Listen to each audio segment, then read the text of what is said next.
Hello everyone! Hey everyone, this is David from Toledo Antique. This is Ale and welcome to Toledo Antique channel. If you are new here, don't forget to give a like and subscribe to our channel so then you can get notifications about our next videos and what we are doing. So activate that little bell and keep in touch with us. So what are we going to do today, David? Well, yesterday we went on a big adventure. There's supposed to be a huge snowstorm hitting our area.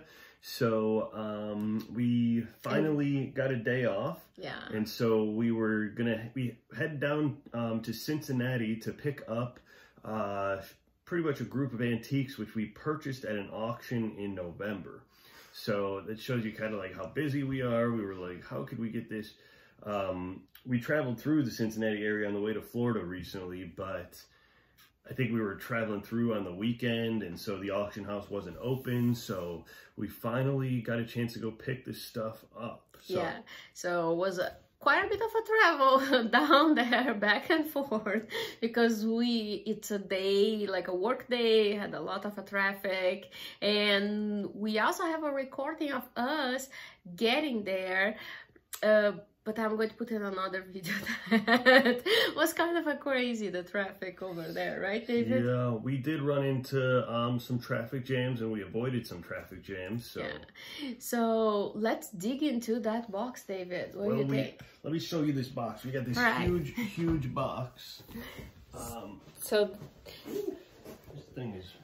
Look, David. It's really big. That's huge. That's huge. We have this huge box. But I don't think we can put this box over the table. So we are going to unwrap the things and then show to you guys. Right, David? Yes, yes. Perfect. Okay, guys, we are finished unpacking all the glasses that were very well packed. And we are ready to show to you guys what we found. Yes, so let's start with our least favorite items.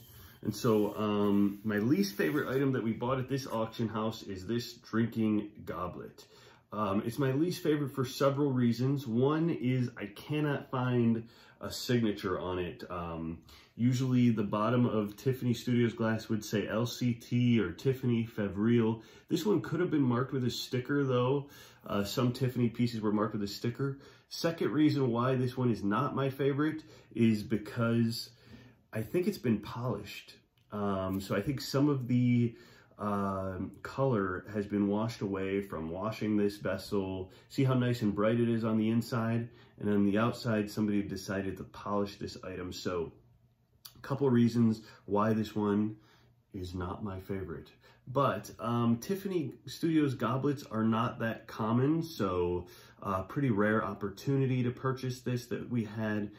So we did purchase it, and it is what it is, right? Oh, yeah. And then there is the miniature of that one. Yes. That it's very cute, but this one here does have signature. And I don't think anybody polished this one. They might have polished only one, you know, and notice what mistake they did, and then they stop it. What is good?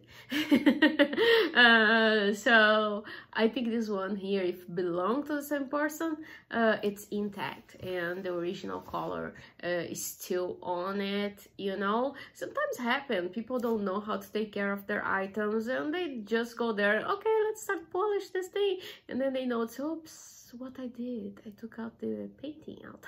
But these two are very similar in the stem. Can you show the stem on that one? Yeah. Very similar in the stem, and even how the base was applied to the stem is also very similar, which is pretty interesting. So yeah, and the amber color on the stem is the same, you know, so kind of make me think this is real Tiffany, but you know, like on the bottom here, it's not polished, but if you go and look at this bottom here, they also kind of did polish one side, so maybe the signature was here, I don't know. But the other one does have a signature that's very similar, so it probably is authentic Tiffany glass. The second goblet, well, the third goblet here, I do like this one a little bit better because the color on the outside is better. But the color on the inside on this one looks a little bit dull to me, but the color on the outside's better. The base is kind of interesting, but this one as well, I do not see any signature on the bottom, but there is a little bit of sticky type material where a sticker could have went. So probably another authentic goblet, but once again, no signature, so that's a little bit of a bummer. Yeah, so... Because there are some glasses that look similar, like Steuben, Tiffany. Some of them do look pretty similar, like Steuben Orine glass can look pretty similar. And Tiffany did have stickers, because we already saw those pieces, so this could be one of those. But usually the etched signature, it's more common to those items. Yes. Well, then moving up the list here, we do have a set of Tiffany Studios. This one is marked LC Tiffany Fevriel. It says the number on this item is 1281. Kind of this beautiful pink glass, and then going back to a more traditional color of Tiffany glass near the bottom. But this is a Sherbet Dish, and pretty cool item.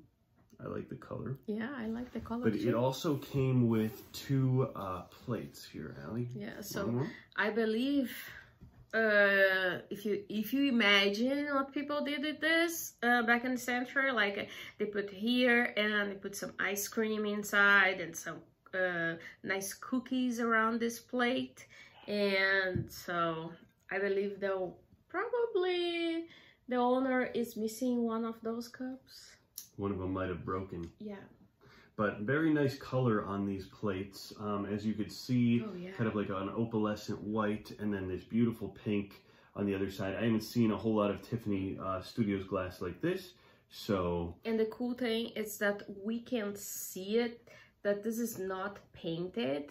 It might look like on the video that this is painted, but you guys, if you guys can see it, this is not glass that was painted. It's glass that was made like that. And this one is signed. It's very difficult to see the signature on this edge. At some point around that edge, there is a signature, very, very difficult to make out. So we were glad to find that though. Oh yeah. But two plates, and came with the little goblet there. Little sherbet dish. Sherbet, yes. Yeah. Sherbet, something like that. And then my second favorite piece that we got is this beautiful, this is like a compote, so little bowl on a small pedestal, signed Tiffany, LC Tiffany Fevriel on the bottom, and really nice surface color there, real nice shine and shimmer. And then you can see this looks like a little bit cracked, the surface. Do you think that's gold? I don't know. I guess I have to do some research on how they made that surface, but I think it was Egyptian influence. But I don't think it's gold, but could be. But it's just I think they applied a metallic oxide to the surface of the glass to get these beautiful colors with the Tiffany glass, which he became pretty famous for. Yeah, and the cool thing about this, it's that the edges, it's probably very hard to see in the video, but the edges are not perfect. It's not round, like a perfect rounded. You see there? It's irregular, so what makes me like more. And it does look a lot like gold flakes, but I think that's kind of the art behind it. Now, my favorite piece was a set of Tiffany Decanter with cordials. So you can see here's the cordials. Let me get some more here. So we have 5 cordials like this. Yeah. And these, I think 4 out of 5 are signed LCT on the bottom, so I'm pretty sure they are all original because they all look like similar. Of course, when you are looking pieces like that, you gotta remember this is very old. This was made one by one. It's not made by a machine, so they have differences, you know. If you definitely go with a ruler and be precise, you are going to see that the sizes are not exactly the same. So yes, kind of a cool. It was working with molten glass, and you could see how they applied the stem to the base, and then can see where the stem is applied to the cup of the cordial. So very interesting. It's rare to find a Tiffany decanter with the cordials. Yes. Because, you know, sometimes usually you could find some cordials or you could find the decanter, but so my favorite piece out of this grouping that we purchased was this decanter, which is very interesting. Has punch. Yes, it's like maybe blown out here or pushed in there, probably pushed in areas on the corners or on the sides. And give it this illusion that it's a square and it's not. Yes, a nice iridescence to the surface of the glass. You can see there's a stopper here, and yeah, and this time David won't test the stopper. I'm not going to hang the stop in the bottle from be very disappointing if I broke this one. Yes. But looks like very nice. I've had a lot of luck selling Tiffany decanters in the past. Yeah, we actually had one before that was probably the same era of the manufacture era of this one. Of course, a little bit different, but super cool. As cool as this one. In terms of a size, it's same size of that, but the design, this one, I think it's more elaborate. Yeah, the other one was the Flemish pattern. I haven't quite found out. It takes me a little bit of time to find out if it's a certain pattern. So if you guys know what pattern this one is, we would love to know. Yeah. But the other one was of the Flemish line and had an applied string to the outside. I think I made a YouTube video of that way back in the day before it sold. A lot of this stuff does end up going somewhere like New Jersey, New York City, back where there's quite a few collectors for this type of glass, because Tiffany Studios originally was making the glass out of Corona, New York. So I think that's like Long Island. Probably. So, oh yeah. You know, so it goes back that direction, because a lot of New York collectors, a lot of people in New York have heard of Tiffany Studios before, more than some other areas, you know. So that's what we want to unbox for you guys today. Put in the comments which piece do you guys like more, and keep tuned here in this channel. Really, if you did not like this video, subscribe to the channel and activate the notifications. All right, we'll see you next time. Bye. Thanks.